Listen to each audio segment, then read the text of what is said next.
ఈరోజు ప్రత్యేకత ఏంటి అమ్మా? ఉమెన్స్ డే సందర్భంగా ఒక ఉమెన్ గురించి మాట్లాడదామనే ఉద్దేశంతో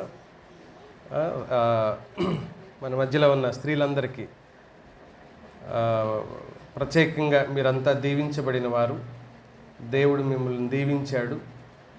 ఆయనే తానే స్త్రీగా పోల్చుకొని నేను మిమ్మల్ని తల్లిలాగా చూస్తున్నాను, ఒకని తల్లి వానిని ఆదరించినట్లు నేను వానిని ఆదరిస్తాను అని ఆయనే పోల్చుకున్న మాతృత్వపు భావన, అది ఒక అద్భుతం, అది ఒక అపురూపం.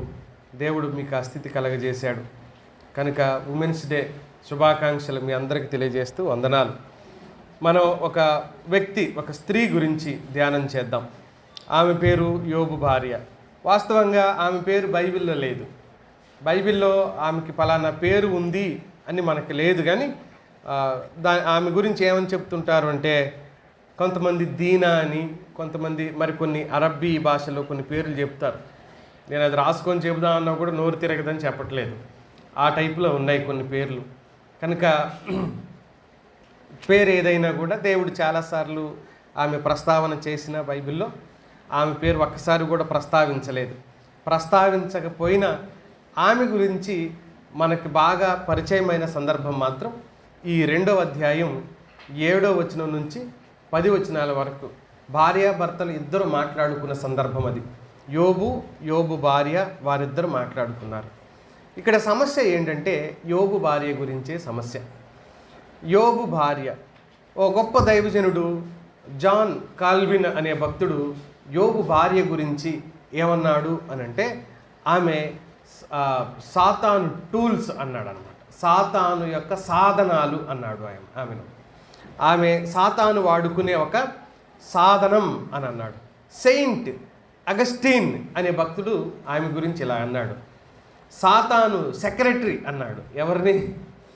యోబు భార్యని. ఆమె సాతాను దగ్గర సెక్రటరీగా పనిచేసింది అన్నట్టుగా ఆయన చెప్పాడు. ఆ తర్వాత అంతకుముందు థామస్ అక్వినాస్ అనే ఒక పండితుడు ఆమె గురించి ఏమన్నాడు అని అంటే, యోబు పాలిట ఆమె ఒక శాపం అన్నాడు.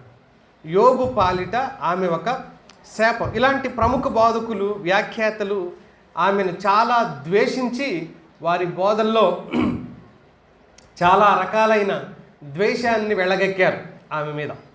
ఆమె ఎలాంటిది అనే విషయంలో ఆమె చేసిన పనికి యోబు భార్య ఎలాంటిది అని చెప్పబడుతుంది వాక్యంలో.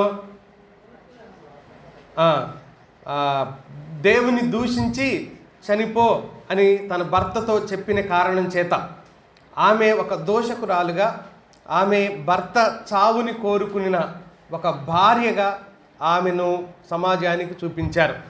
నిజానికి యోబు భార్య ఎవరు? యోబు భార్య, యోబు అన్నాడు, నువ్వు మూర్ఖురాలు మాట్లాడినట్లు మాట్లాడుతున్నావు అన్నాడు. ఆమె మూర్ఖురాల, లేకపోతే బిడ్డలను కోల్పోయిన ఒక తల్లిగా చూడాలా, లేకపోతే భర్త బాధలలో పాలు పంచుకున్న స్త్రీగా చూడాలా? యోబు భార్యను ఎలా చూడాలి, ఎలా చూపిస్తుంది అసలు మనకు బైబిల్? తరాల నుంచి బైబిల్ ఎలా చూపిస్తుంటే నేటి సమాజం ఆమెను ఎలా చూసింది? ఆమె మీద వేసిన ముద్రలేంటి? ఆమెను ఏ రకంగా క్రైస్తవ సమాజంలో నిలబెట్టారు?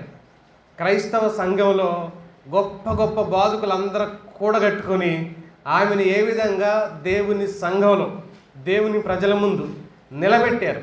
అసలు ఆమె గురించి బైబిల్ ఏం చెప్పింది? ఆమె మూర్ఖురాల, పిల్లలను పోగొట్టుకున్న తల్లిన, భర్త బాధలో పాలు పంచుకొని ఒక కఠినాత్మురాల, భర్త చావుని కోరుకున్న ఒక దుర్మార్గపు వ్యక్తిత్వం కలిగిన స్త్రీయా? ఆమె ఎవరని దేవుని వాక్యం చెప్తుంది? వాస్తవంగా సమాజం కోరుకునేది ఏంటి అని అంటే, మొదటి అధ్యాయంలో మనం చూస్తాం 8-9 వచనాల్లో ఈనాటి సమాజం కోరుకునే విధానం, దీన్నే ప్రాస్పరిటీ గాస్పెల్ అని చెప్తాం. ఈ ప్రాస్పరిటీ గాస్పెల్ ఈ ప్రపంచానికి తీసుకొచ్చిన వాడు, మొట్టమొదటిసారి చూపించిన వాడు కూడా అపవాదే. అది ఎలా ఉంది అని అంటే, అవ్వాదాములకే బోధించాడు. ఏమని? మీరు ఈ పండుగ కనుక తింటే ఏమైపోతారు?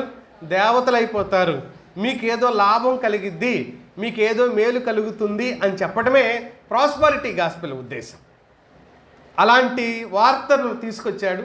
ఆ వార్తను సమాజంలో చాలామంది ఇష్టపడిన కారణం చేత ఇలాంటి విషయాలను సరైన రీతిలో అర్థం చేసుకునే దగ్గర సంఘము నష్టపోయింది. యోబు భార్య గురించిన ప్రస్తావన చేస్తా. నేను 3 ఆలోచనలు మీ దృష్టికి తీసుకుని వస్తా. ఆ 3 ఆలోచనల్లో మొదటి ఆలోచన యోబు భార్య ప్రస్తావన అని నేను ఆమెను గురించిన ప్రస్తావనలు చేస్తా. రెండవది ఆమె ఏం మాట్లాడిందో ఆ మాట గురించి నేను జ్ఞాపకం చేస్తా. మూడో మాట భార్యగా ఆమె పాత్ర ఎలా నిర్వర్తించింది అనే మాట. 3 విషయాలు. ఒకటి, ఆమెను గురించిన ప్రస్తావనలు చేస్తాను. రెండవది, ఆమె ఏం మాట్లాడిందో చెబుతాను. మూడవది, భార్యగా ఆమె పాత్ర ఆ ఇంట్లో ఎలా ఉందో నేను జ్ఞాపకం చేస్తాను. చివరికి మీరు తేల్చేయండి ఆమె ఎవరో. లాస్ట్లో అడుగుతా ఆమె ఎవరని మిమ్మల్ని మీరే నాకు చెప్పాలి. ఈ 4గిట్లో ఒకటి చెప్పాలి మీరు. ఏంటి 4గిట్లో? మూర్ఖురాలా, పిల్లలను పోగొట్టుకున్న తల్లిన, భర్త చావును కోరుకున్న భార్యన, భర్త బాధలలో తోడున్న భార్యన? ఎవరు యోబు భార్య అనేది మీరే నాకు చివరిలో నేను చెప్పటం అయిపోయాక జవాబు చెప్పాలి. సరిగ్గా వినలేదనుకో ఏం చెప్పరు? సరైన జవాబు చెప్పరు, మళ్ళీ పాత జవాబే చెప్తారు. మాకు తెలిసింది ఒకటి ఉంది, నువ్వేమన్నా అడుక్కో, ఆవు కథలాగా ఉండకూడదు స్టోరీ. ఆవు కథని మనం వదిలిపెట్టేసేయాలి. సరే, ఆమెను గురించిన ప్రస్తావన, గొప్ప ప్రస్తావన మనం చదువుకున్న 2వ అధ్యాయంలో ప్రస్తావన. 7వ వచనం నుంచి యోబు గ్రంథం 2వ అధ్యాయం 7వ వచనం నుంచి 10 వచనాల వరకు ఆమెను గురించిన ప్రస్తావన ఉంది. దీంట్లో ఆమె ఏం మాట్లాడింది అని అంటే 2 వాక్యాలు మాట్లాడింది. ఆమె మాట్లాడిన 2 వాక్యాలు 6 మాటలుగా బైబిల్ పండితులు దాన్ని విడదీసి చెప్పారు. 6 మాటలుగా విడదీసి చెప్పారు. ఆమెకు ప్రతిస్పందనగా యోబు 12 మాటలు మాట్లాడాడు. యోబు జీవితాన్ని నిర్వచించడానికి లేకపోతే వివరించడానికి మనం బైబిల్లో 21 సందర్భాలను వివరిస్తే ఆయన జీవితాన్ని మనం వివరించవచ్చు. యోబు గ్రంథంలో ఉన్న యోబును వివరించడానికి 21 సందర్భాలను వివరిస్తే ఆయన జీవితాన్ని వివరించవచ్చు. విచిత్రం ఏంటంటే, మనం ఐడెంటిఫై చెయ్యని విచిత్రమైన దుఃఖకరమైన సందర్భం ఏంటంటే 19 సందర్భాలలో యోబు భార్య యోబు పక్కనే ఉంది. 19 సంఘటనలలో ఎన్ని సంఘటనలు? 19 సంఘటనల్లో ఆమె ఆయన పక్కనే ఉంది. నేను ఉదాహరణగా చెప్పుకుంటూ వెళ్తాం. 19 రిఫరెన్స్లు చదవాలంటే చాలా టైం పట్టింది. ఇంకా నేను కొన్ని రిఫరెన్స్లు చెప్పాల్సి ఉంది కాబట్టి నేను చెప్పుకుంటూ వెళ్ళిపోతా.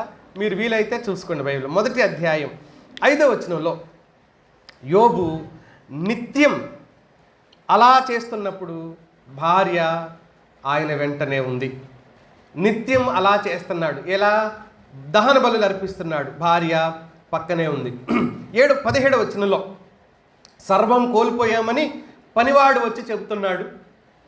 ఏం చెప్తున్నాడు? సర్వం ఇంకేమీ లేదండి అని చెప్తున్నాడు. అప్పుడు ఆమె అతని ప్రక్కనే ఉంది.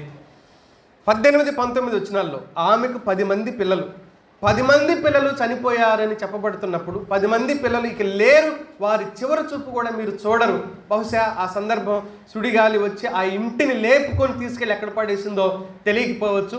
వాళ్ళ శవాలు, సమాధులు ఒకవేళ జరిపించాయో లేదో మనకు బైబిల్ చెప్పలేని స్థితిలో ఉంది. కనుక ఆ పరిస్థితులు, ఆ మాట వింటున్నప్పుడు కూడా యోబు భార్య యోబు పక్కనే ఉంది. 2వ అధ్యాయం 7, 8 వచనాల్లో కురుపులతో మొత్తబడినప్పుడు ఆమె అతని ప్రక్కనే ఉంది. 2వ అధ్యాయం 11వ వచనంలో స్నేహితులు వచ్చి యోబుని దూరంగా నిలబడి చూచి పోల్చుకోని స్థితిలో వాళ్ళు ఏడుస్తున్నప్పుడు కూడా యోబు భార్య ఆయన ప్రక్కనే ఉంది. 3వ అధ్యాయంలో యోబు తన పుట్టిన దినాన్ని శపించుకుంటున్నాడు.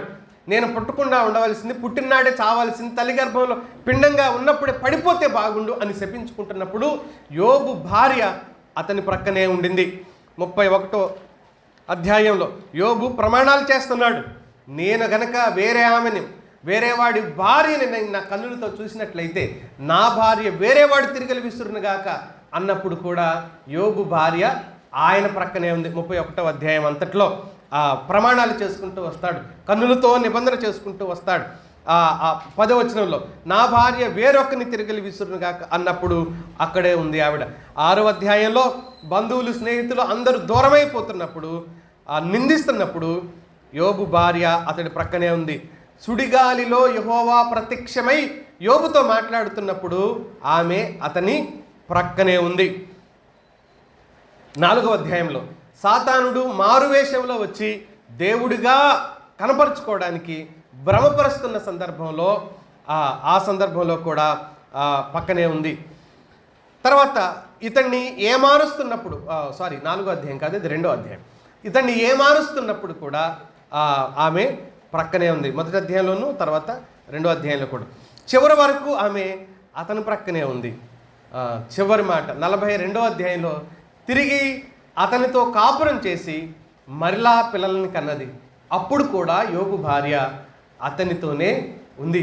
కానీ ఒక్కసారి కూడా పరలోకపు ప్రస్తావనల్లో యోబు భార్యను గురించి దేవుడు ఆమె విషయం ఏమీ మాట్లాడకపోయిన కారణాన్ని బట్టి మనలో చాలామందికి ఉన్న అనుమానం ఏంటి అని అంటే ఆమె ఒకవేళ అతన్ని విడిచిపెట్టి వెళ్ళిపోయిందేమో అనే భావన. నేను ఈ మాటలు ముందు ఎందుకు చెప్పాను అని అంటే ఆమె అతన్ని విడిచిపెట్టిపోయినట్టు బైబిల్లో లేదు. ఆమె అతన్ని విడిచిపెట్టిపోయినట్టు బైబిల్లో లేదు. ఆమె మాట్లాడిన మాట అంతరార్థం అర్థం కాని కారణం చేత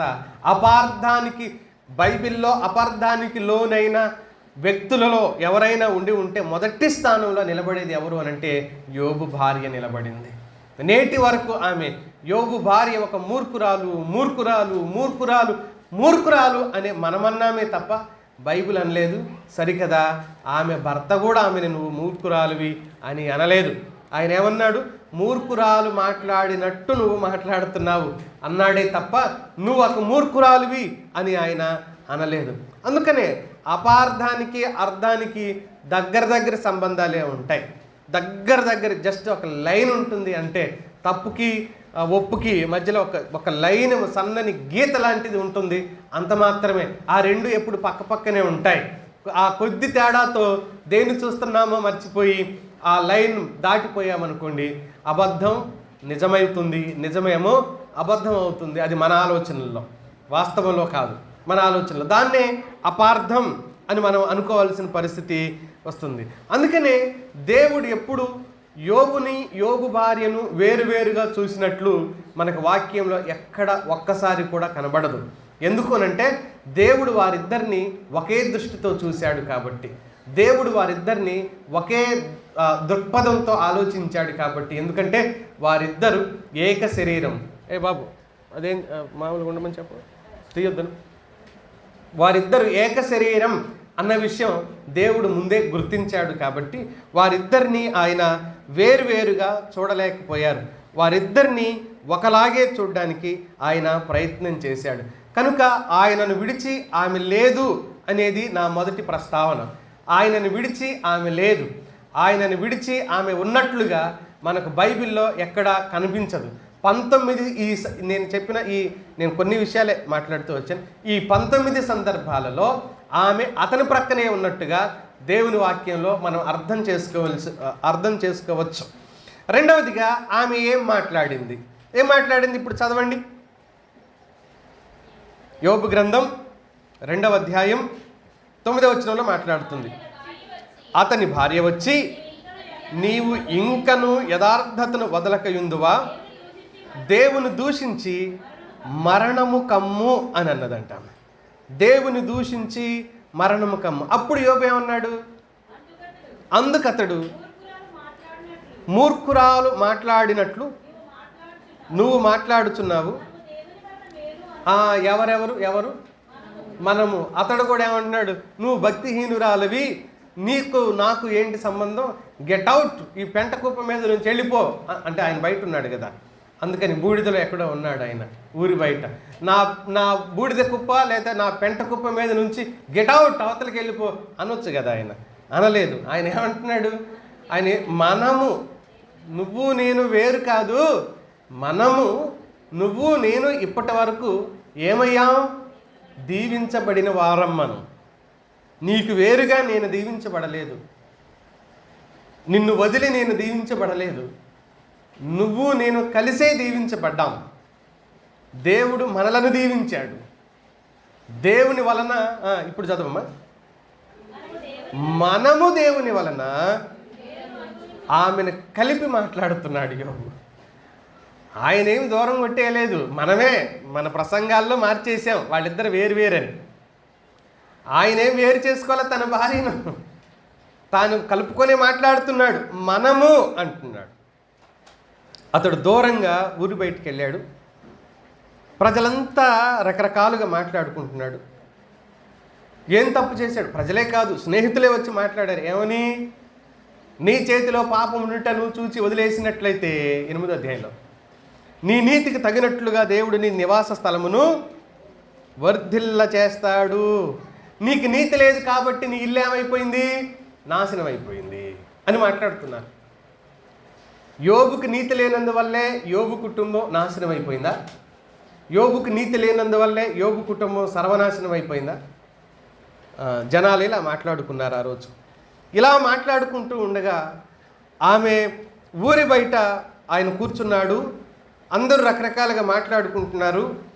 ఒక స్త్రీ భౌతికంగా, ఆధ్యాత్మికంగా, శరీర సంబంధ విషయంలోనూ బలహీనురాలే, మానసిక విషయంలో బలహీనురాలే, భక్తి విషయంలో కూడా బలహీనురాలే.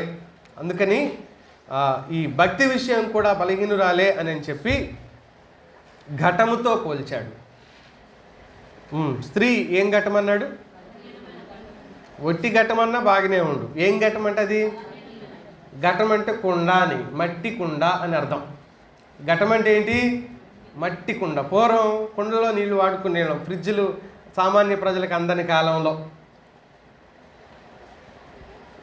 పిల్లలు విసురుగా గ్లాస్తో తీసుకోవటం, లేకపోతే బాలు, క్రికెట్ బ్యాట్ బాల్ వచ్చి తగిలినా అది క్రాక్ వచ్చేది, అప్పుడు బలహీనమైంది. కదిలించకుండా ఉంచాలి, కొన్ని రోజులు వాడుకోవచ్చు అప్పుడు. అలాగా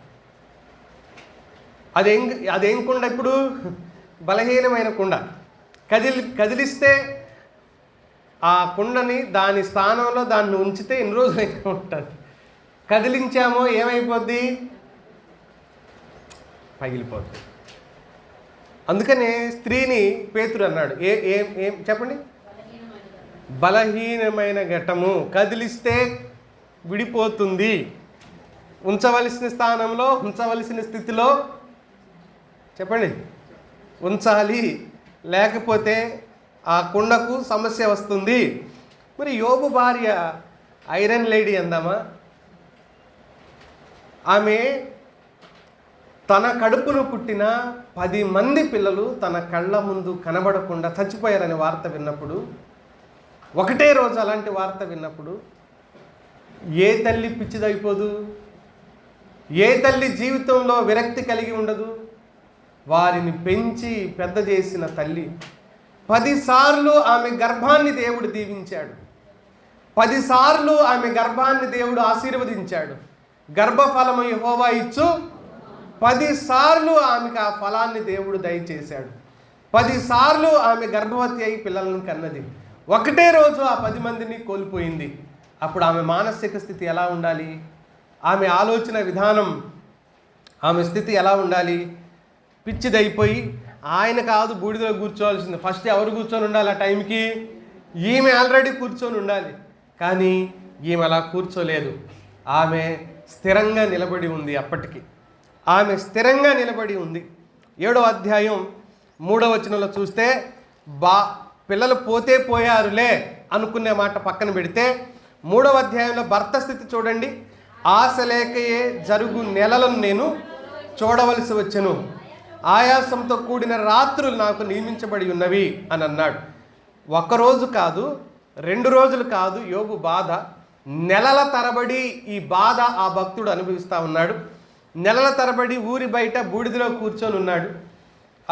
గోక్కుంటున్నాడు. పగిలిపోయిన కుండ పెంకు ముక్కతో ఆయన తన దేహాన్ని గోక్కుంటున్నాడు. ఎంత ఇబ్బంది పడుతున్నాడు అని అంటే 5వ వచనంలో చూడండి.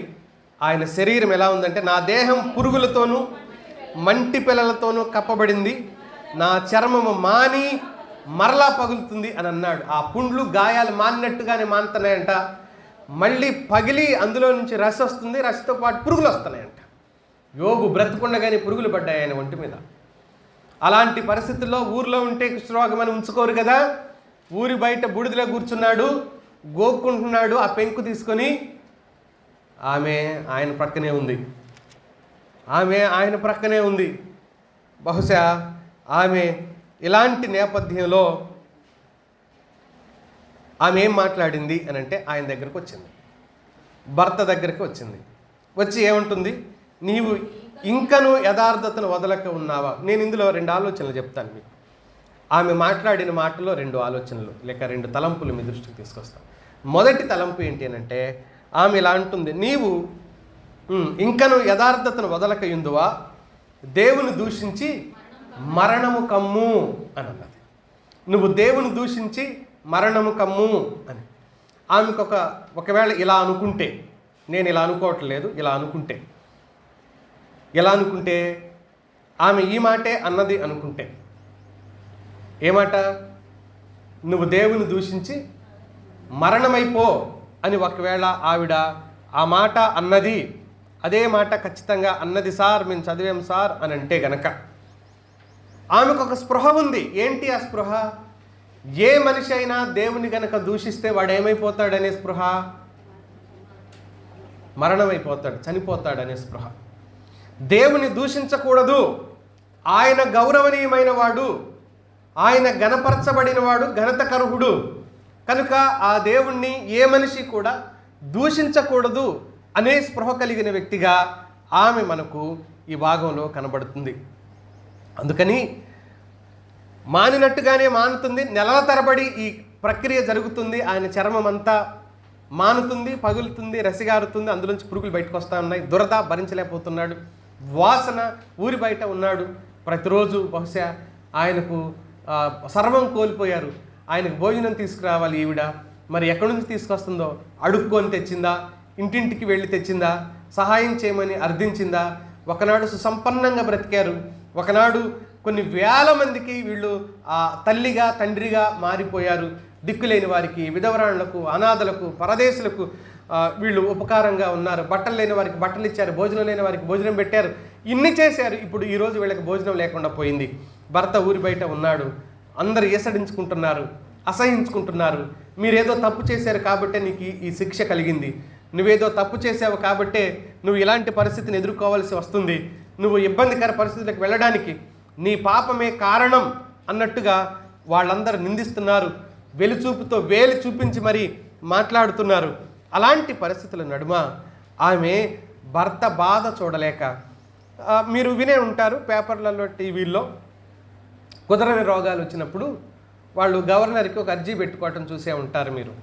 ఆ అర్జీ పేరేంటంటే, ఎందుకోసం అని అంటే మెర్సీ కిల్లింగ్ అంటాం దాన్ని. మెర్సీ కిల్లింగ్ అంటే, దయతో గవర్నమెంట్ వారు నేను చావటానికి నాకు పర్మిషన్ ఇవ్వండి, నాకు ఒక కుదరని రోగం వచ్చింది, ఈ రోగం బాగా అయ్యే స్థితిలో లేదు, అందుకని మీరు నా మీద దయ చూపి చంపండి, చావటానికి నాకు పర్మిషన్ ఇవ్వండి అని లెటర్ పెట్టుకోవాలన్నమాట. అలా చాలామంది లెటర్లు పెట్టుకుంటుంటారు. అంటే ఒకలాంటి నిరసనతో కూడిన లెటర్లు ఏంటి అది అంటే, మీరు డబ్బులన్నా ఇవ్వండి వైద్యానికి. ఒక ఇంజెక్షన్ మొన్న ఆంధ్రప్రదేశ్లో 16 లక్షలు అంట, 16 లక్షల కోట్లు, 16 కోట్లు అంట. మరి సాధారణ ప్రజలు ఒక ఇంజెక్షన్కి 16 కోట్లు ఎలా ఇస్తారు? అప్పుడు వాళ్ళు ఏం చేస్తారంటే, మెర్సీ కిల్లింగ్కి మాకు పర్మిషన్ ఇవ్వండి. చావాలనుకుంటే ఇంట్లో చావకూడదా? కానీ ఏంటంటే ఆ లెటర్ పెడితే వాళ్ళు ఏమైనా హెల్ప్ చేస్తారేమో అనే ఉద్దేశంతో, సమాజానికి తెలిస్తే గవర్నమెంట్ పరుగు పోద్ది కాబట్టి. కనుక ఈమె కూడా ఏమంటుంది అంటే, నువ్వు ఇంత బాధపడటం కంటే చనిపోతేనే బాగుంటుందేమో అనే భావన ఆమె మనసులోంచి రావటం. ఒకవేళ నువ్వు ఇంత బాధపడ్డం నేను భరించలేకపోతున్నాను, నువ్వు ఇంత బాధపడ్డం నేను ఊహించలేకపోతున్నాను, చూడలేకపోతున్నాను నా కళ్ళతో, కనుక దేవుణ్ణి దూషించిన వాళ్ళు చనిపోతారు అంటే, ఇప్పటి వరకు ఆమె కానీ ఆమె ఇంటివారు కానీ ఒక్కసారి అయినా దేవుణ్ణి ఏం చేయలేదని మనకు అర్థమవుతుంది, దూషించలేదు అని అర్థమవుతుంది.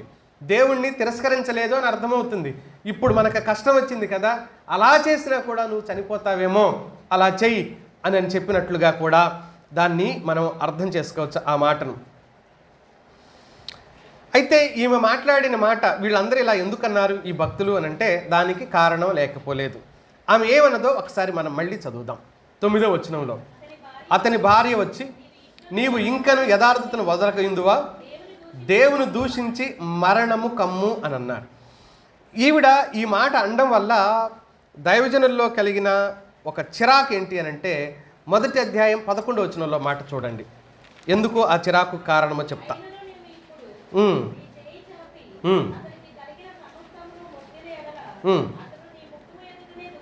నీ ముఖము ఎదుటనే దూషించి నిన్ను విడిచిపోవును.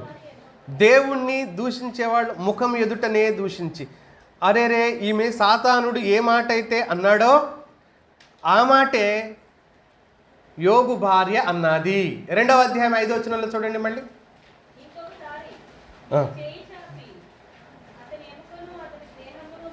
మొత్తిన ఎడల అతడు అపవాది అన్నది ఏంటంటే నీ ముఖము ఎదుటనే,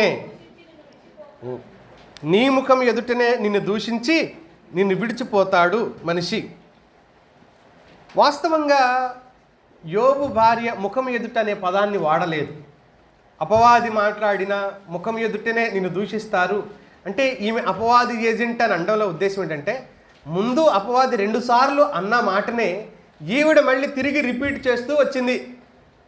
ముందు అపవాది అన్న మాటని ఈమె 2 సార్లుగా రిపీట్ చేస్తూ వచ్చింది అనేది 1వ అధ్యాయం 11లో, 2వ అధ్యాయం 5వ వచనంలో అపవాది అన్నాడు. కానీ 2వ అధ్యాయం 9వ వచనంలో ఈవిడ అంది కదా. కానీ ఈమెన్న మాట ఏంటి? ఈమె దేవుని ఎదుట దేవుని దూషించి అన్నదే తప్ప నువ్వు ఆయన ఎదురుగా పో సవాలు చేయి అనే మాట ఆమె తిరస్కారంతో ఆమె ఏం చెప్పలేదు. ఆమె మాటను ఏం వాడిందో అది అర్థం చేసుకోలేకపోయారు. కానీ మొదటి అధ్యాయం 1వ వచనంలో దేవుడు వాడిన మాట యథార్థవంతుడు అనే మాట దేవుడు వాడాడు. ఏం మాట? మొదటి అధ్యాయం 1వ వచనంలో యోబుని ఏమన్నాడు దేవుడు? యథార్థవంతుడు. 8వ వచనంలో ఏమన్నాడు? యథార్థవంతుడే అంటాడు. మళ్ళీ 2వ అధ్యాయం 3వ వచనంలో ఏమంటాడు? యోబుని యథార్థవంతుడు అని అన్నాడు. అయితే మరి ఈమె కూడా ఏముంది? 10వ వచనంలో నీవు యథార్థతను వదలకయుందువా, దేవుడు అన్న మాటే యోబు భార్య కూడా అన్నది అని అనరు. కానీ ఎవరన్న మాట అన్నదామే? సాతాను అన్నమాట అన్నది అని చెప్పడానికైతే రెడీ అయిపోయారు. కానీ ఆమె దేవుడు పలికిన మాటనే యాజ్ ఇట్ ఈజ్ పలికింది. దేవుడు ఒక వ్యక్తి మీద కలిగి ఉన్న అభిప్రాయం ఏంటి? యోబు మీద ఉన్న అభిప్రాయం దేవునికి, అతడు యథార్థవంతుడు. మరి ఆమెకున్న అభిప్రాయం ఏంటి? యథార్థవంతుడు. ఇప్పుడు దేవుని అభిప్రాయం, యోబు భార్య గారి అభిప్రాయం వేరువేరా? ఒకటేగా. మరి ఇప్పుడు ఆమెను ఎందుకు మరి ఈ కోణంలో చూస్తున్నాం? ఆమెను ఎందుకు మరి ఈ దృష్టితో చూస్తున్నాం అంటే, చాలాసార్లు మన ఆలోచన విధానాలు ఎలా ఉంటాయి అని అంటే, మనసుకు నచ్చినట్టుగా ఆలోచించేయటం మొదలు పెడతాం, మనసుకు నచ్చినట్టుగా వింటాం. ఓ తమ్ముడు, వాడికి ఒక 18 సంవత్సరాలు ఉంటాయేమో, చిన్న కుర్రాడు, వాక్యం చెప్తూ ఉండగా చాలా చక్కగా పెద్ద డైరీ పెట్టుకొని రాస్తూ ఉంటాడు. రోజు ముందు కూర్చునేవాడు, ఫస్ట్ లైన్లో మా యవనస్తులు కూర్చునే దగ్గర ముందు కూర్చొని అక్కడే ఉండి చక్కగా వాక్యాన్ని రాసుకుంటూ ఉండేవాడు. ఓ రోజు వాడు ఏమన్నాడంటే, సీరియస్గా ముఖం పెట్టి నేను చూస్తున్నట్టే ఆ నోట్స్ తీసి పడేసి బైబిల్ టక్ టక్ని మూసేసి జిప్పు కర్ర వేసేసాడు. వేసేసి బైబిల్ కూడా పక్కన పెట్టి ఇట్లా కూర్చొని నన్నే చూస్తున్నాడు అనమాట. మళ్ళీ ఏమైంది వీడికి, ఏం జరిగింది అయిపోయిన తర్వాత అడిగాను, ఏమైంది ఏంటి సంగతి అని అంటే, నువ్వు నేను అనుకున్నట్టు చెప్పలేదు వాక్యం ఈరోజు అన్నాడు. అనుకున్నట్టు చెప్పలేదు అని అంటే, అనుకున్నట్టు చెప్పడానికి కాదు కదా, అందుకనే ఖాళీ చేసుకొని రావాలి, మనస్సును ఖాళీ చేసుకొని రావాలి దేవుని సన్నిధికి. దేవుడిచ్చిన వాటితో నింపబడటానికి ప్రయత్నించాలి. దేవుడిచ్చే మాటతో అంతరంగానే నింపుకోవటానికి ప్రయత్నం చేయాలి. మనం అనుకున్నట్టుగానే అటు నుంచి రావాలి అనుకోవటం అది ఒక మూర్ఖత్వం. ఇప్పుడు అనాలి అలాంటి వాళ్ళు ఏమని చెప్పండి, నువ్వు మూర్ఖురా ఆలోచించినట్లుగా ఆలోచిస్తున్నావు, నువ్వు కోరుకున్నట్టు ఉండదు, ఆయన ఉద్దేశాలు వేరుగా ఉంటాయి అని మనం. ఎందుకు అనంటే నువ్వు నేను అనుకున్నట్టు చెప్పలేదన్నయ్య, నేను ఆల్రెడీ విన్నాను యూట్యూబ్లో, అది నువ్వు అలా చెప్పడం లేదు. వస్తే వచ్చింది, పోతే ఎందుకు ఇబ్బంది పడతావు? ఎవరు? కనుక దేవుని వాక్యాన్ని సరైన దృక్కోణంలో మనం అర్థం చేసుకోవడానికి మనం ప్రయత్నం చేయాలి మిత్రులారా. భవిష్యత్తు లేదు, భవిష్యత్తును గురించిన గురి లేదు, భవిష్యత్తును గురించిన ఆలోచన లేదు, బ్రతుకుతామనే గ్యారంటీ లేదు, రేపేం జరుగుతుందో తెలియని పరిస్థితి, పిల్లలు లేరు, ఆస్తి లేదు, ఏమీ లేదు, అందరూ దూరం కొట్టేశారు. ఎలాంటి వారు దూరం కొట్టేశారు ఆమెను అనంటే, ఆ యోబుని అనంటే, అనేక స్థితిలో ఉన్నతమైన స్థానంలో ఉన్న వీళ్ళతో పాటు లేక వీళ్ళ ఇంట్లో ఉండి అనేక మేలులు పొందుకున్న వాళ్ళందరూ వీళ్ళని దూరం కొట్టేశారు. వాళ్ళు ఎవరో ఒకసారి చూడండి, 19వ అధ్యాయానికి రండి ఒకసారి. 19వ అధ్యాయం 13వ వచనం. ఆయన నా సోదర జనమును నాకు దూరం చేసి అన్నాడు. సోదరులైన వాళ్ళు, వరసకు బంధువులుగా సహోదరులుగా అయిన వాళ్ళందరూ కూడా దూరం అయిపోయారు. నా నెలవరులు స్నేహితులుగా ఉన్నవాళ్ళు కూడా అన్యుల్లా మారిపోయారు.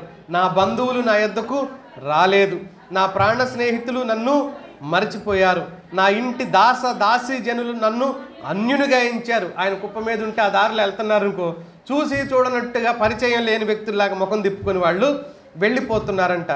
6వ వ్యక్తులు, నేను నా పనివాని పిలవగా వాడేమీ పలకకుండా అక్కడి నుంచి వెళ్ళిపోయాడు. 17వ వచనం.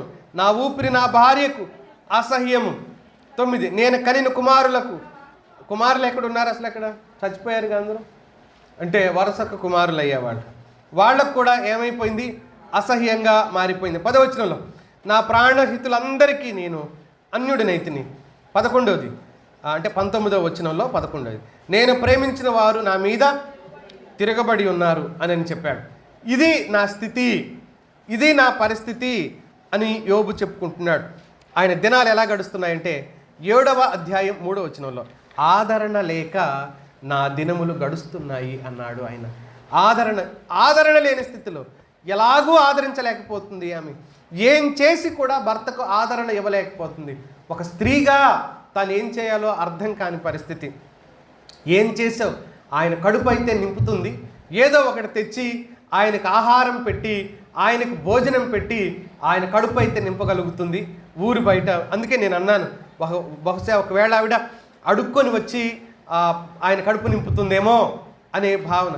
ఈరోజు అంతా కోల్పోయావు, సర్వం లేకుండా చేశావు, నువ్వే ఒక దిక్కు మొక్కు లేని స్థితిలోకి నువ్వు వెళ్ళిపోతే నేను నీకు సేవలు చేసుకుంటా ఉండాలి అని అంటే నాకు కుదరదు అని వెళ్ళిపోయే భార్యలు, భర్తలు ఎంతమంది లేరు మిత్రులారా ఈ భూమి మీద? ఎంతమంది అలాంటి స్థితిలో లేరు? కానీ ఈవిడ ఆయన్ని వదిలిపెట్టి వెళ్ళలేదు. నీ ముఖం ఎదుటే దూషించి నీ ముఖం ఎదుట విడిచిపోతారు అనే ఈ మాటల్లో ఆమె ఏం మాట్లాడలేదని మనం జ్ఞాపకం చేసుకోవాలి. దేవుని దూషించి మరణము కమ్ము, ఈ మాట మాత్రమే ఆమె అన్నది. ఏ మాట అన్నది? నేను ఇందాక అన్నాను, ఈ బాధను చూడడం కంటే, ఈ బాధను భరించడం కంటే, నువ్వు ఇంత వేదన పడుతుంటే నేను చూడలేకపోతున్నాను, నువ్వు చనిపోయినా బాధను తప్పించుకుంటావు అని భర్తని కోరిన భార్యగా ఒకవేళ అనుకున్నా, దూషించటం, మరణం, ఈ 2 మాటలే మాట్లాడింది. ఒకటి దూషించు, మరణించు. ఆ ముందేమో నువ్వు యథార్థవంతుడు అనే భావన. ఆమె మాట్లాడిన మాట శాపం, క్యూర్సే ఇంగ్లీష్ బైబిల్లో ఉంటుంది. శాపము అనే ఉంది అక్కడ. వాస్తవంగా ఆమె ఒకవేళ ఈ హీబ్రూలో ఉన్న కారణం చేత ఆమె మాట్లాడిన పదాలు ఎలా ఉన్నాయంటే, బారెక్ ఈ లోహిం వా ముట్ అనే పదం వాడింది ఆమె. బారెక్ ఈ లోహిం వా ముట్ అనే పదాన్ని వాడింది ఆమె. ఆ పదాలని మన బైబిల్లో చాలా చోట్ల చూస్తాం. ఆ పదాలని మన బైబిల్లో చాలా సందర్భాల్లో చూస్తాం. ఎప్పుడైనా భాష భావన ఎలా ఉంటాయి అని అంటే, మనం తెలుగు వాళ్ళం, తెలుగు భాష అంత అద్భుతమైన భాష ఇంకొకటి లేదు అని శ్రీకృష్ణదేవరాయలు చెప్పినట్లుగా, ఆయన తెలుగువాడు కాదు, కన్నడ ఆయన చెప్పాడు తెలుగు చాలా గొప్పది అని. మనం తెలుగు వాళ్ళమే కాబట్టి మన భాష, దాని చమత్కారం, ఆ భాష యొక్క ఉన్నతమైన పదాలు, ప్రాస, భాష మిగతా నాకు ఎక్కువ భాషలేని తెలియదు, కానీ మిగతా భాషలకు ఉన్నట్టుగా నేను వినలేదు. నాకు తెలిసినంత వరకు ఓ అద్భుతమైన భాష మన తెలుగు భాష. ప్రాస మొదలు పెడితే ఎంతవరకైనా పోతుంది మన తెలుగు భాష, పోతనే ఉంటుంది, అది ఆగదు. చాలా అద్భుతమైన భాష. అయితే కొన్ని పదాలు, కొన్ని అర్థాలు ఎలా వస్తాయి అని అంటే, ఆ సందర్భాన్ని బట్టి దాని అర్థం నిర్ణయించుకోవాల్సి ఉంటుంది అనమాట. ఆ సందర్భాన్ని బట్టి అర్థాలు మారిపోతుంటాయి, ఆ సందర్భాన్ని బట్టి అర్థాలు నిర్ణయించుకోవాలి. ఉదాహరణకి సంస్కృతంలో ఇలా ఉంటాయి, సైంధవం అంటారు, 2 అర్థాలు వస్తాయి. ఒకటి ఏంటంటే ఉప్పుకి సైంధవం అని వాడతారు, రెండోది గుర్రానికి కూడా సైంధవం అని వాడతారు. సైంధవాన్ని తీసుకురాని రాజుగారు అన్నాడు అనుకో, వాడు గుప్పిడితో ఉప్పు తెచ్చాడు అనుకో, ఏమవుతుంది అప్పుడు? రాజుగారు ఉప్పు తింటాడా? గుర్రం ఎక్కుతాడు. సందర్భాన్ని బట్టి ఆ పదానికి అర్థాన్ని నిర్ణయించాలి. సందర్భాన్ని, కొన్నిసార్లు సందర్భాన్ని బట్టి పదాలు ఏం చేయాలంటే విడదీయాల్సి ఉంటుందన్నమాట. మీకు యండమూరి వీరేంద్రనాథ్ తెలుసు, ఆయన పద ప్రశ్నలు అని ఒక ప్రశ్న ఇలాగే వేస్తాడు. బేతాళ ప్రశ్నలు ఉంటాయి కదా, బేతాళ కథలు. ఒకసారి భార్యతో గొడవపడి ఒకడు ఆత్మహత్య చేసుకుందామని ఊరి బయట వాగు దగ్గర ఉన్న చెట్టు కింద కూర్చొని ఆలోచన చేస్తూ ఉండగా ఒక దయ్యం వచ్చిందంట వాడి దగ్గరికి. ఒక దయ్యం వచ్చి నిన్ను మింగేస్తా అన్నదంట ఆ దయ్యం వాడితో. వద్దొద్దు, నన్ను మింగొద్దు అని వాడన్నాడంట. అప్పుడు ఆ దయ్యం, నిన్ను నేను చంపకూడదు, మింగకూడదు అంటే నేను ఒక ప్రశ్న అడుగుతా, దానికి నువ్వు నాకు జవాబు చెప్పు అన్నదంట దయ్యం. చెప్పు, అడుగు నేను చెప్తాను అని అంటే, ఆ దయ్యం వీడికి ఒక మాట చెప్పి, ఇదేంటో నాకు చెప్పకపోతే నిన్ను చంపేస్తా అన్నదంట. అరే వెంక రేవడ్సా కాదు ఇస్కిస్కే అంటే ఏంటో చెప్పకపోతే చంపుతా అన్నదంట. అరే వెంక రేవడ్సా కాదు ఇస్కిస్కే. వీడు ఎంత ఆలోచన చేసినా నాకు తెలియదు సార్, దయ్యం సార్ నన్ను క్షమించు సార్, నేనేదో కమిట్ అయ్యా సార్, నాకు తెలియదు, వదిలిపెట్టు అని అంటే, సరే 24 hours టైం ఇస్తాను, ఇది చెప్పకపోతే చంపేస్తా, తినేస్తా, మింగేస్తా. వాడు బాధపడుతూ ఏడుస్తూ దుఃఖపడుతూ ఉంటే ఏం చేయాలో అర్థం కాక అక్కడే ఉంటే మరో 2 ఎవరో వచ్చారంట అక్కడికి. వాళ్ళు వచ్చి ఒక ఆయన యజమానిలాగా ఉన్నాడు, ఇంకొక ఆయన ఆ తోటలో పనిచేసే, ఆ చేనులో పొలంలో పనిచేసే వ్యక్తిలాగా అనిపించాడు. ఆయన అన్నాడంట, ఒడ్డు మీద ఉండి అతడు ఆ వాగులోకి దిగుతూ ఉండగా ఈయన అన్నాడంట, అరే వెంక రేవడ్సా అంటే ఆడు కాదు ఇస్కిస్కి అన్నాడు. ఆయన అన్నాడు, అరే వెంకట్ వాడి పేరు, అరే వెంక రేవు అడుసా అన్నాడంట. అడుసు అంటే బురద, అవతలకు దాటాలి వీళ్ళిద్దరు వాగు, అవతలకు దాటాలి. అరే వెంక రేవడ్సా అంటే వాడు కాదు ఇస్కిస్కే అన్నాడంట. రేవు అడుసుగా ఉందా అని అడిగాడు, బురదగా ఉందా అన్నాడంట. ఆ వెంక అనేవాడు, వెంకట్ అనేవాడు ఏమన్నాడు, కాదు ఇస్కిస్కే అన్నాడంట. అదే దయ్యం అడిగిన ప్రశ్న. ఏంటది? అరే వెంక రేవడ్సా కాదు ఇస్కిస్కే అని అంటే ఏంటి అని అంటే, మీకు అర్థమైంది కదా ఇప్పుడు. దయ్యానికి అర్థం కాక వాడిని అడిగితే వాడికి అర్థం కాక చూస్తూ ఉండగా వాళ్ళు వచ్చి మాట్లాడుకుంటుంటే అప్పుడు విన్నాడు. వీడికి పదం అక్కడ దృశ్యం కనపడితే కానీ దాని అర్థం ఇతడికి తెలియలేదు. పదం ముందే విన్నాడు, ఎంత బుర్రబద్దలు కొట్టుకున్నా వీడికి అది అర్థం కావట్లేదు. ఇదే పదాన్ని ఒక 2 మనుషులు మాట్లాడుకుంటూ ఉంటే అప్పుడు అర్థమైంది. ప్రతిసారి విడదీయవలసిన సందర్భంలో విడదీయవలసి ఉంటుంది, కలపవలసిన సందర్భంలో కలపవలసి ఉంటుంది. ఆ భాష ఆ సందర్భాన్ని బట్టి దాని అర్థాన్ని నిర్ణయించుకోవాల్సి వస్తుంది. ఒక వాక్యం ఇలా చెప్పబడుతుంది తెలుగులో. ఏంటంటే ఆ వాక్యం టీచర్ బోర్డు మీద రాశాడు, ఆ పిల్లవాడిని చదవమన్నాడు. రామునితో కపివరుండిట్లనియే, చాలామందికి తెలిసి ఉంటుంది, తెలుగు పాఠ్యపుస్తకంలో ఉండే పదం ఇది. రామునితో కపివరుండు ఇట్లనియే, రామునితో కపివరుడు ఇలా మాట్లాడాడు, ఇది వాక్యం. ఇట్లనియే. చదవరా అంటే వాడు ఇలా చదివాడంట. రాముని తోక రాముని తోక పివరుండిట్లనియే. అంటే వాడేం చేశాడు, విడగొట్టవలసిన దగ్గర విడగొట్టకుండా 2 అక్షరాల ముందు కలుపుకున్నాడు అనమాట. అందుకనే రాముడికి తోక వచ్చేసింది అక్కడ. అందుకనే రాముని తోక పివరుండిట్లనియే అని వచ్చింది దాని అర్థం. అలాగే చాలా అర్థాలు ఇలాగే మారిపోతూ ఉంటాయి. మన బైబిల్లో కూడా ఏలియా సందర్భంలో ఇలా ఉంటుంది. ఆయన అగ్నిరథాలు వచ్చాయి, దైవజనుణ్ణి తీసుకొని పోతున్నాయి అగ్నిరథాలు. అప్పుడు ఆయనకు ఒక దుప్పటి, భుజం మీద ఉన్న దుప్పటి షాల్ ఏదైతే ఉందో అది నేల మీద పడిపోయిందా ఉందా? పడిపోయింది. అది చదువుతున్నాడు ఒక సహోదరుడు. దాన్ని చదివిన విధానం ఇలా ఉంది. ఎక్కడది? 2వ అధ్యాయం 2వ రాజుల గ్రంథం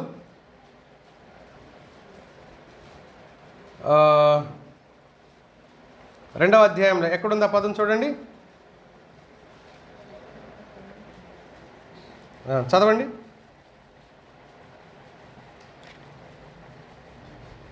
ఇప్పుడు వాడు ఏమని చదివాడు అని అంటే, అప్పుడు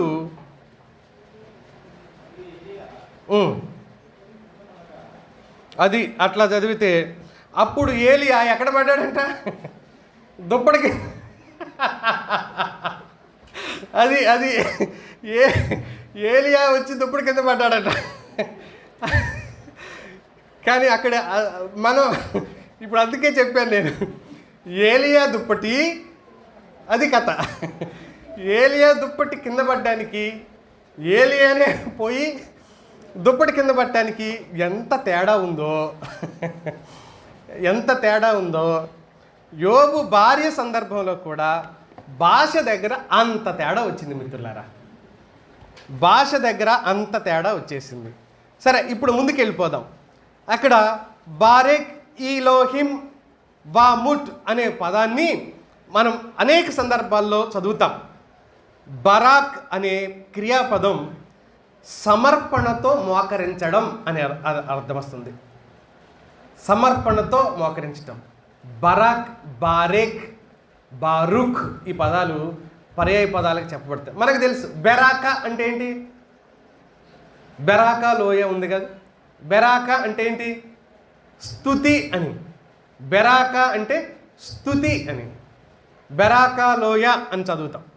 బెరాకా లోయ అంటే అది ఒక స్తుతి లోయ. ఆ లోయలో వాళ్ళు స్తుతించారు కాబట్టి ఆ లోయకే పేరు మార్చేశారు. ఏం పేరు అది? ఇప్పుడు బెరాకా లోయ అనే అర్థంతో దాన్ని పిలుస్తారు. నేను కొన్ని వాక్య భాగాలు మీ ముందుకు తీసుకొని వస్తాను చూడండి. పాత నిబంధనలో బరాక్ అనే పదం 330 సార్లు ఉపయోగించబడింది. 330 సార్లు సాహిత్యపరమైన అర్థంతో చెప్పబడిన ప్రతిసారి ఏం చెప్పబడుతుంది అంటే మోకరించడం. బరాక్ అంటే మోకరించడం, బెరాకా అంటే స్తుతించడం.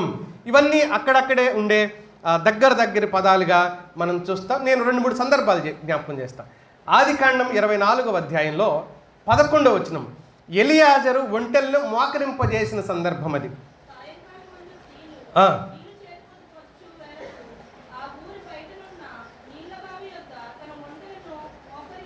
మోకరింపచేసి అక్కడ బరాక్ అనే పదాన్ని వాడాడు. బరాక్ అంటే మోకరించడం అనే అర్థం వస్తుంది. ఒంటెల్ని ఆయన మోకరింపచేశాడు. సంఖ్యాకాండం 6వ అధ్యాయం 24వ వచనంలో మరొక మాటను మనం చూస్తాం. యెహోవా నిన్ను ఆశీర్వదించి నిన్ను కాపాడునుగాక అనే దానికి బారాక్ అనే పదాన్ని వాడారు. బారాక్ అనే పదాన్ని వాడారు అంటే ఆశీర్వదించడం. బరాక్ అంటే మోకరిల్లటం, బారాక్ అని అంటే ఆశీర్వదించడం. 89వ కీర్తన 52వ వచనంలో మళ్ళీ తిరిగి ఆ పదాన్ని వాడారు. అక్కడ ప్రభువు నిరంతరం స్తుతింపబడునుగాక, ఇక్కడ కూడా బారాకు స్తుతి అనే పదమే మనం చూస్తాం. అయితే యోబు భార్య మాట్లాడిన ఆ సందర్భం ఏంటి అని అంటే దేవునికి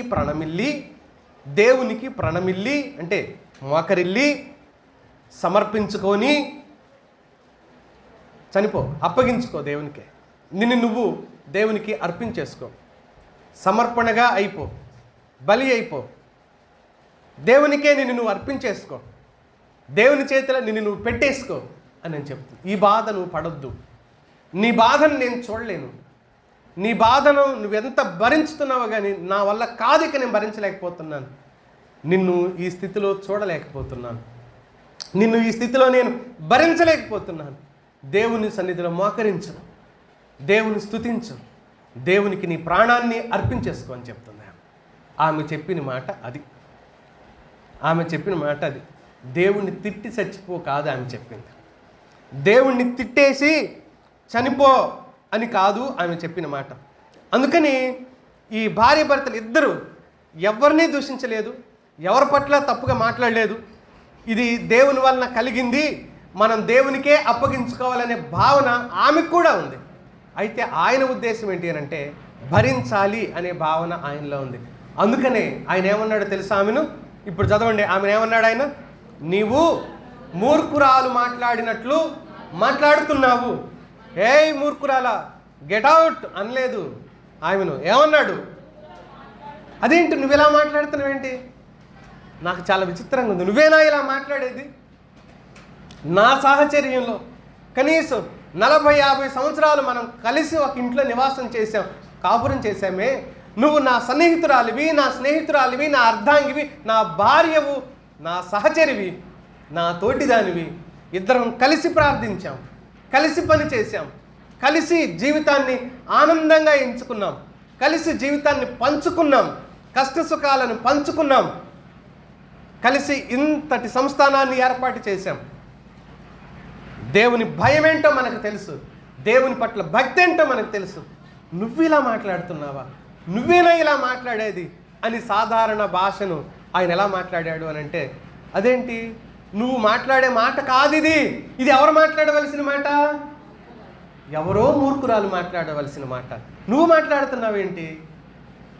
నువ్వు మాట్లాడుతున్నావేంటి? ఆయన చిత్తమేంటో అర్పించుకొని సాగవలసిన అవసరం లేదు. ఆయన తీసుకున్నప్పుడే తీసుకుంటాడు, అక్కర్లేదు అనేది ఆయన భావన. భరించుదాం, ఎలాంటిది వచ్చినా భరించుదాం.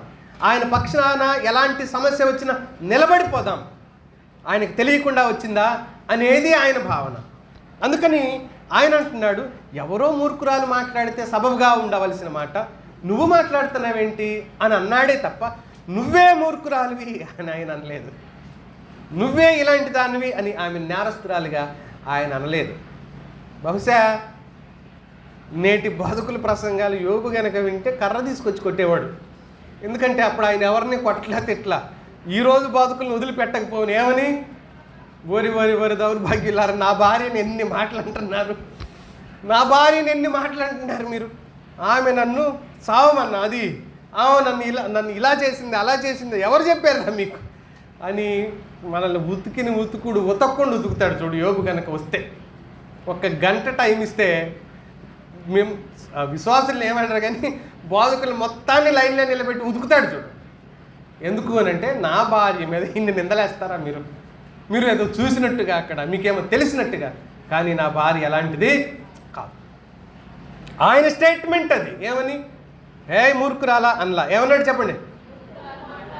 అది ఎవరో మూర్ఖురాలు కదా మాట్లాడవలసింది, నువ్వు మాట్లాడుతున్నావేంటి? నీ భక్తి నాకు తెలుసు, నీ భయం నాకు తెలుసు, నీ దైవిక నీతి నాకు తెలుసు, నువ్వు ఇలా మాట్లాడుతున్నావేంటి? నీ నోటి నుంచి ఈ మాట నేను సహించలేకపోతున్నాను, నేను వినలేకపోతున్నాను, నువ్వు మాట్లాడు ఇలాంటి మాట.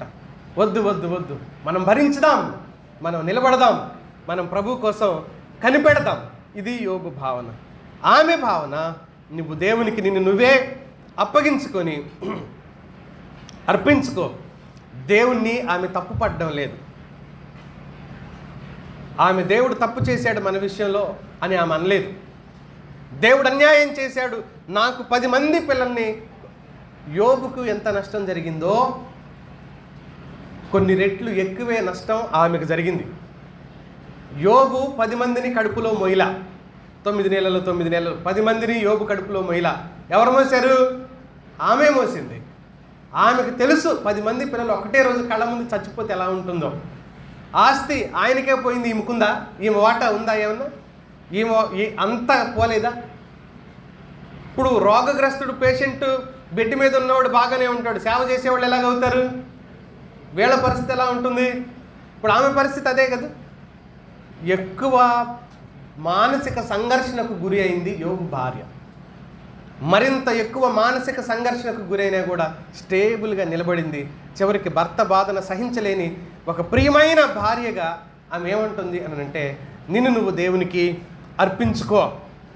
దేవుడు కూడా యోబు స్నేహితులను తప్పుపట్టాడు, వాళ్ళ మీద కోపగించుకున్నాడు, కానీ ఒక్క మాట అయినా దేవుడు బైబిల్ మొత్తం 42 అధ్యాయాల్లో లేదా 66 పుస్తకాల్లో యోబు భార్యను తప్పు పట్టినట్టుగా ఒక మాట, ఒక పదమైన మనం బైబిల్లో కనుగొనగలమా మిత్రులారా? ఒక్క మాట అయినా కనుగొనగలమా? దేవుడు ఆమె తప్పు చేసిందని కానీ, ఆమె తప్పు మాట్లాడిందని కానీ, ఆమె విధానంలో తప్పు ఉందని కానీ దేవుడు చెప్పినట్టు బైబిల్లో ఎక్కడ ఒక్క చోట కూడా లేదు. దేవుని ఎదుట ప్రణమిల్లి నీ ప్రాణాన్ని ఆయనకి అర్పించుకో, ఆమె చెప్పిన మాట. అయితే బుద్ధిహీనురాలు అక్కడ వాడిన పదం ఏంటంటే నబాల్ అనే పదాన్ని వాడారు. మనకి నాబాలు తెలుసు బైబిల్లో. వాడిని ఏమన్నాం? నాబాల్ని మొరటివాడు, బుద్ధిహీనుడు అని చదువుతాం.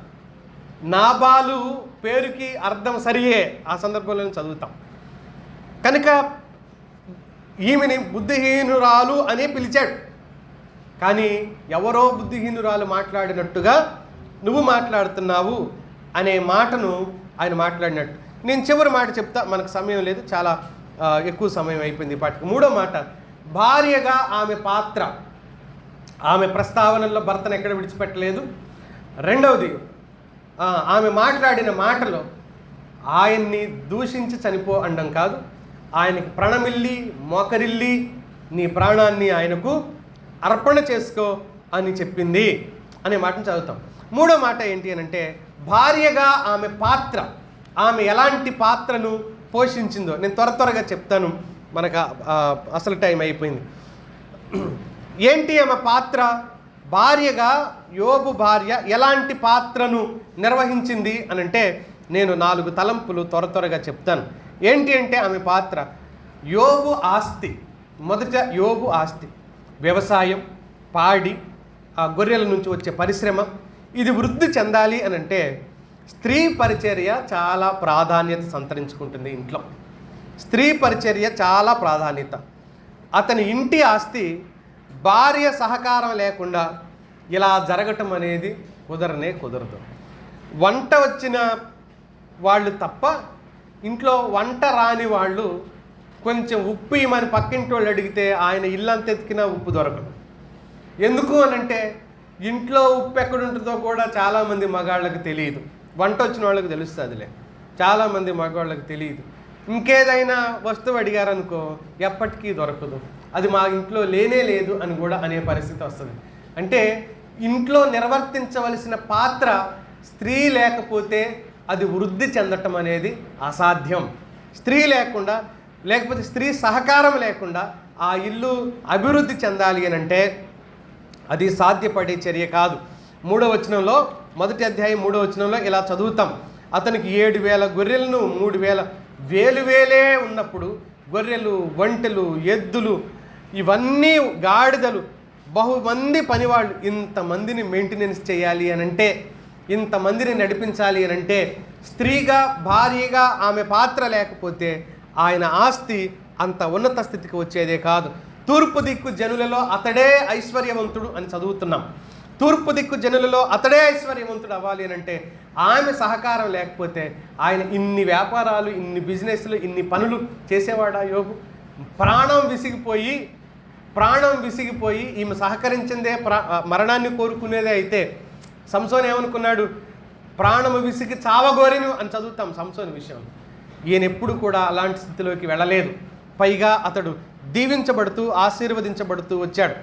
ఆయన సామాజిక స్థితి ఎలా ఉంది? 29వ అధ్యాయంలో మనం చదువుతాం. యోబు గారి సామాజిక స్థితి అంటే ఈ భూమి మీద ఆయన పరిస్థితి ఎలా ఉంది అని అంటే 7వ వచనంలో, పట్టణపు గుమ్మమునకు నేను వెళ్ళినప్పుడు రాజవీధిలో నా పీఠం సిద్ధపరచుకున్నప్పుడు యవనస్తులు నన్ను చూచి దాక్కున్నారంట. యవనస్తులు యోబును చూసి దాక్కున్నారంట. ముసలివారందరూ లేచి నిలవబడుతున్నారంట.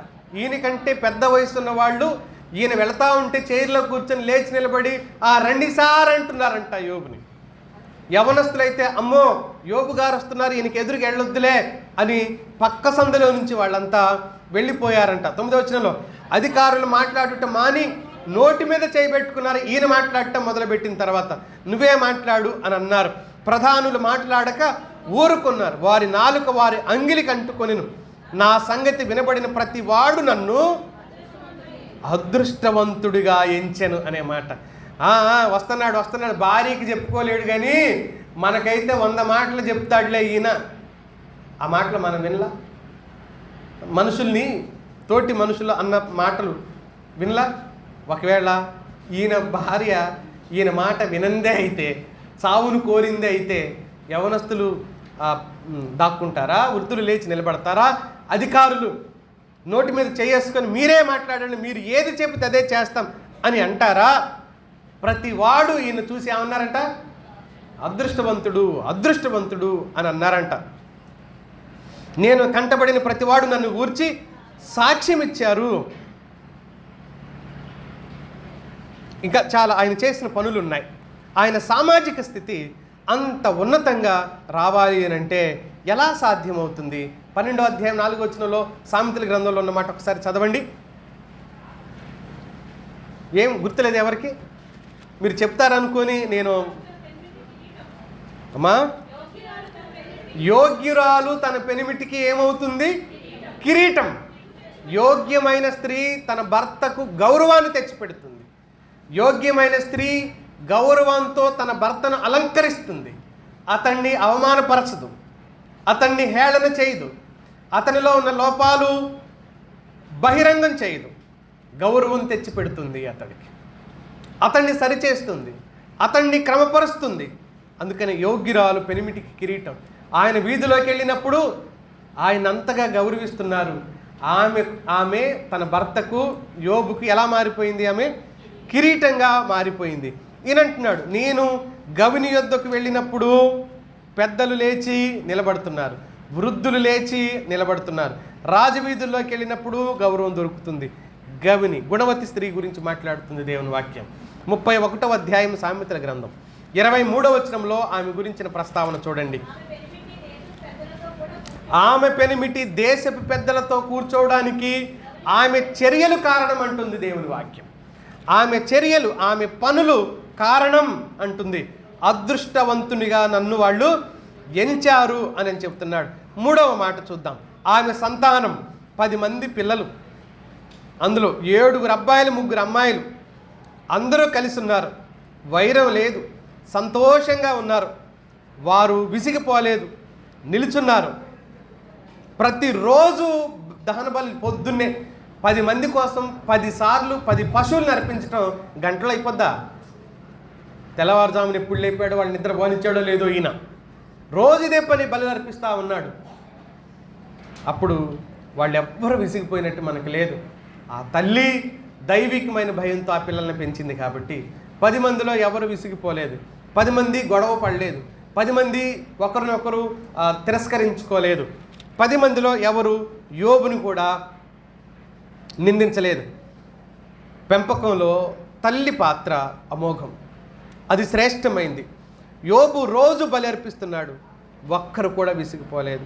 అందుకనే దేవుడు ఆమెను 10 సార్లు ఆశీర్వదించాడు, 10 సార్లు ఆమె గర్భాన్ని దీవించాడు. ఇప్పుడే కాదు మిత్రులారా, మళ్ళీ 2వసారి అతడికి 2 ఆశీర్వాదం ఇచ్చినప్పుడు కూడా దేవుడు మళ్ళీ ఆమె ద్వారానే పిల్లలు కనడానికి అనుమతినిచ్చాడు తప్ప ఆమె నిన్ను చావమంద కదా, నీకు వేరే ఆమెను ఇస్తాను పెళ్లి చేసుకొని దేవుడు అన్నట్టుగా మనకు బైబిల్లో ఎక్కడ అసలు ఆమెను ఒక్క పల్లెత్తు మాట దేవుడు అనలేదు. నేటి బోధకులు అంటున్నారు ఆమెను దేవుడు అనలేదు, భర్త అనలేదు, బైబిల్ అలా చెప్పలేదు.